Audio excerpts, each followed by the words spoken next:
So we declare righteousness to establish the remission and forgiveness of sins.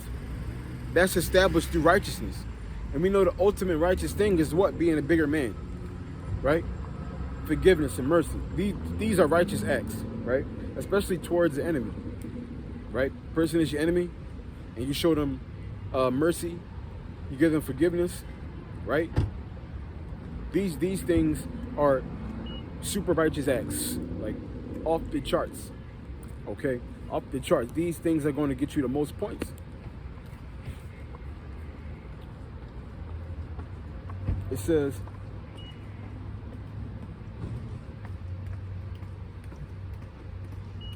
through the forbearance of God to declare, I say, at this time, his righteousness, that he might be just, and the justifier of him which believeth in Yahushua. Where is boasting then?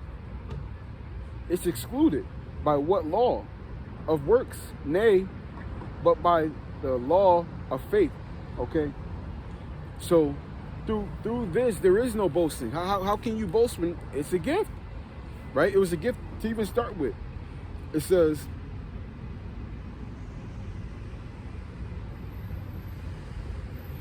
it's not of the works of the law either, right? So for salvation, you can't boast of it because you can't boast of salvation because one, it's a gift.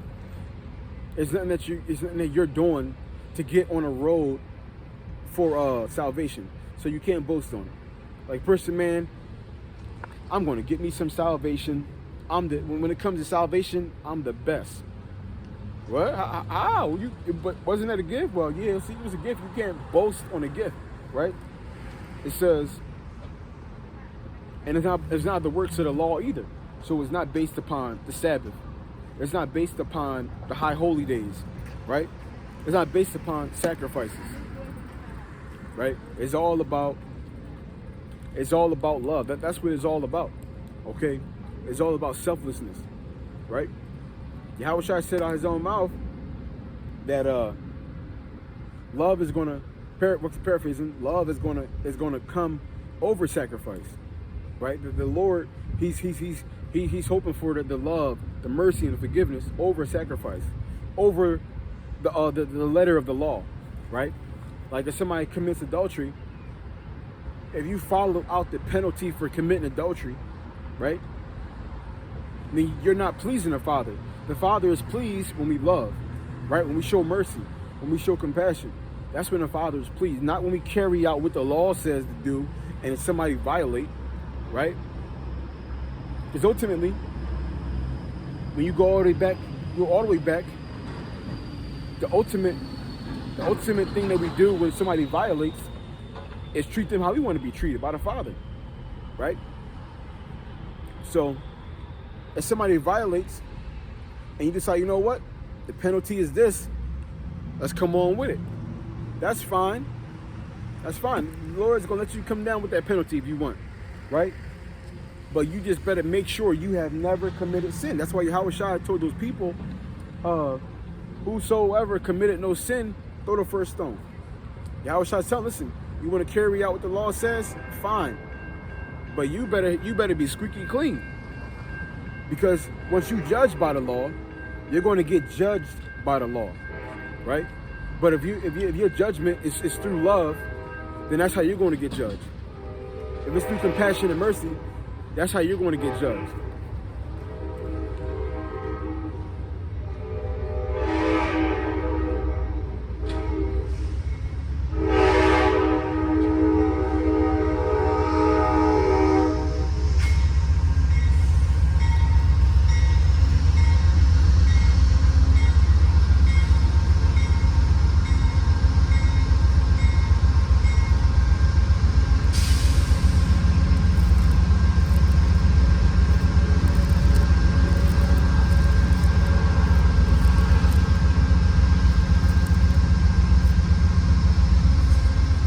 Titus chapter 2 and 14, who gave himself for us that he might redeem us from all iniquity and purify unto himself a peculiar people, zealous of good works, right?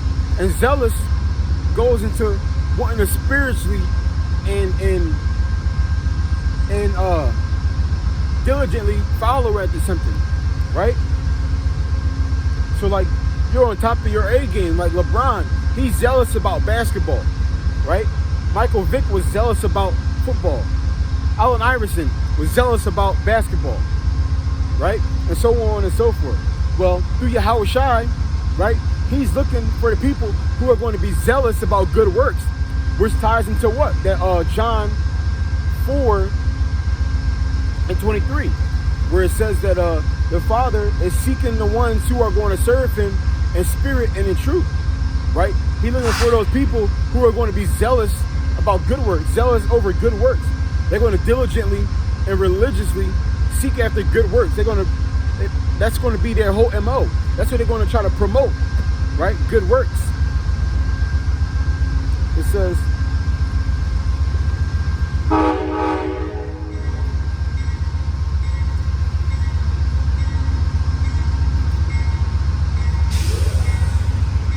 who gave himself for us, that he might redeem us from all iniquity and purify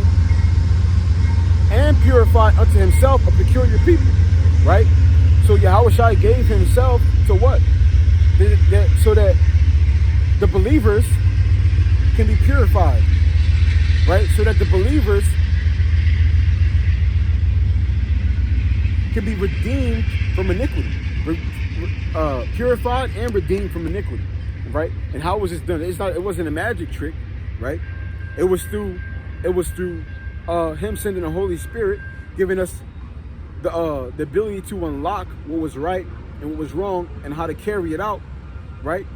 Through understanding, right? So through the understanding of Yahweh Shai, and when you carry it out through the understanding of Yahweh Shai and carrying it out, you're purified, right? You're purged from iniquity and sin as you carry out the will of Yahweh Shai, after you walk in his ways, right? After you try your best to stay in the spirit, right? At all times. There is no break from the spirit. Anytime you can be in the spirit, be in the spirit. There is no break for it, right? Every situation calls for the spirit, every one.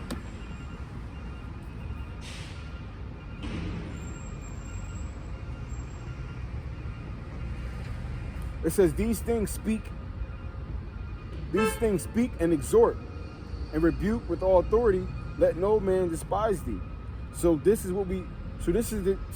love and good works is what we speak, is what we promote, is what we try to encourage people to do, right? And we rebuke, we also rebuke, okay? And lowliness, right? We rebuke considering ourselves, right? Because authority can also be a word of lowliness, right? Consider another person. Authority doesn't have to be you just coming down on a person, like you just overpowering a person, right? Because Yahweh Shai didn't do that, okay? Yahweh Shai wasn't a person who just, boom, I'm coming down on you. He had patience. He had mercy, right? He didn't just, boom, fall on top of a person. Take this or take the sword. He wasn't like that, right? He was extremely patient, extremely loving, and forgiving. Just like his father, right? Just like his father is.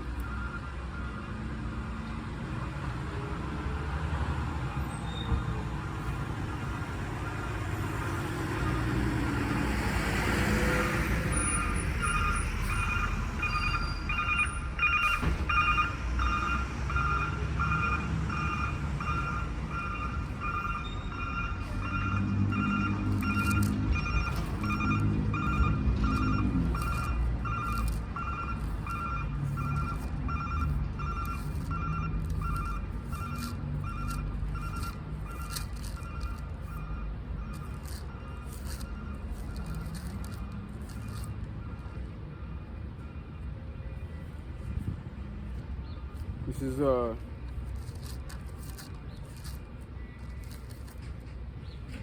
Peter 1:18. It says, for as much as ye know that ye were not redeemed with corruptible things, as silver and gold,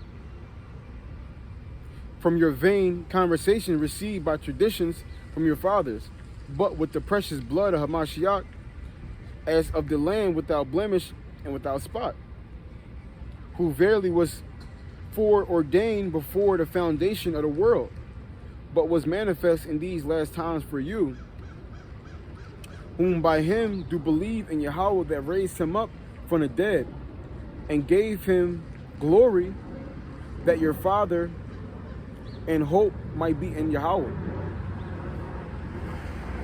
Seeing ye have purified your souls in obeying the truth through the Spirit unto unfeigned love of the brethren.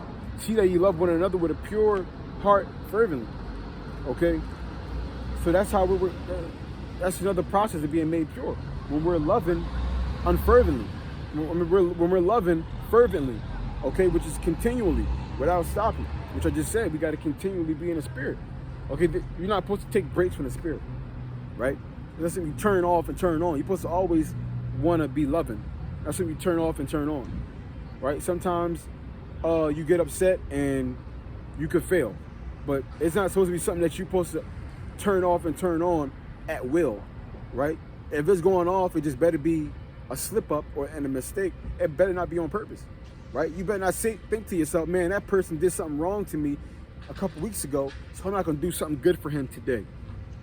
Right? Because that's premeditated wickedness. Well, I'm gonna call premeditated something that you're not like in the moment about, right? If that spirit isn't initially on you, if you get into an argument and your emotions just like boom, and something happened, that's one thing. But if you're mad at a person, your emotions go boom, and a week has passed, you see the person again, and you're still mad at this person, something ain't right. Something ain't right. But with that, I want to give all honor and glory to Yahweh, Ba'ashem, Yahweh Shai. Shalom.